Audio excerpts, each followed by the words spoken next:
முதலமைச்சர் உலகம் உங்கள் கையில், உங்கள் கனவை சொல்லுங்கள் அப்படின்னு ஒரு திட்டம் கொண்டு வந்திருக்காரு. தமிழ்நாடு முழுவதும் போய் ஒவ்வொரு வீடா போய் இளைஞர்களை பார்த்து, பெண்களை பார்த்து, மகளிரை பார்த்து உங்க கனவை சொல்லுங்க, நான் நிறைவேற்றேன் சொல்லிட்டு. இப்போ நம்மளும் கனவு காணோம், எவ்வளவு பேரு கனவு வருதுன்னு எனக்கு தெரியல.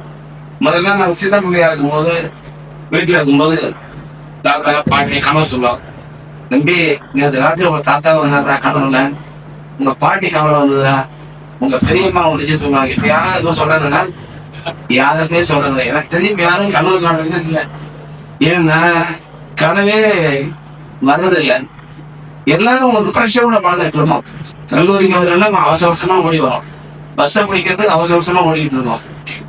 அலுவலகத்துக்கு போறது அவசர அவசரமா போறோம். குளிக்கும் போது அவசர அவசரமா வாழ்க்கையில் எதையாவது ஒண்ணு பெற வேண்டும், எதையாவது ஒன்றை அடைய வேண்டும், லட்சியத்தை அடைய வேண்டும் கனவு காணுறது.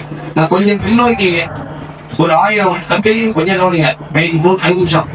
ஒரு 1000 வருடங்களுக்கு பின்னோக்கி கோயிங் பேக், ப்ரீவியஸ் ஹிஸ்டரி, ஒரு 1000 ஆண்டுகளுக்கு முன்பு இருக்கிறத நினைச்சு பாருங்க.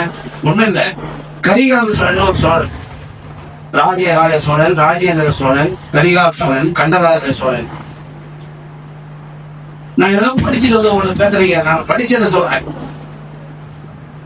கண்டராஜ சோழன் தான் நிருத்தாசனத்தை கோயில கட்டிருக்கான். கண்டராஜ சோழன் தான் வீராம அணைய கட்டியிருக்கான்.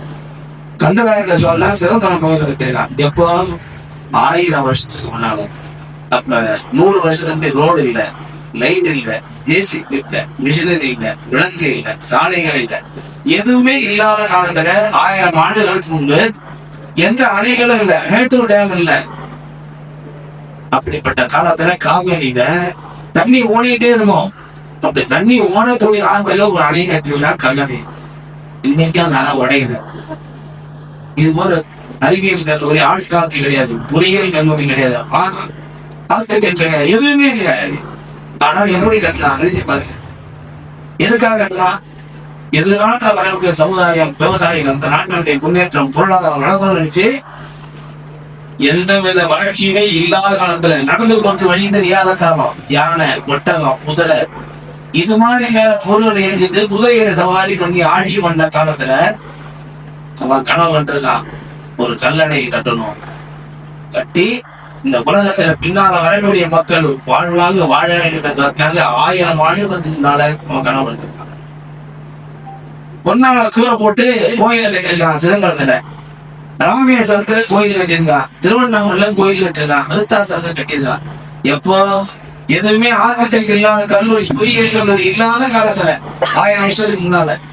இன்னும் சொல்ல போனா படிக்கிறதுக்கு நோட்டு கிடையாது, புஸ்தகம் கிடையாது, ஓலையில எழுதி படிச்ச காலத்துல ஓலையில் எந்த குருகுலங்களையும் கிடையாது, எந்த பள்ளி கிடையாது, 200 வருஷமே பள்ளி கிடையாது.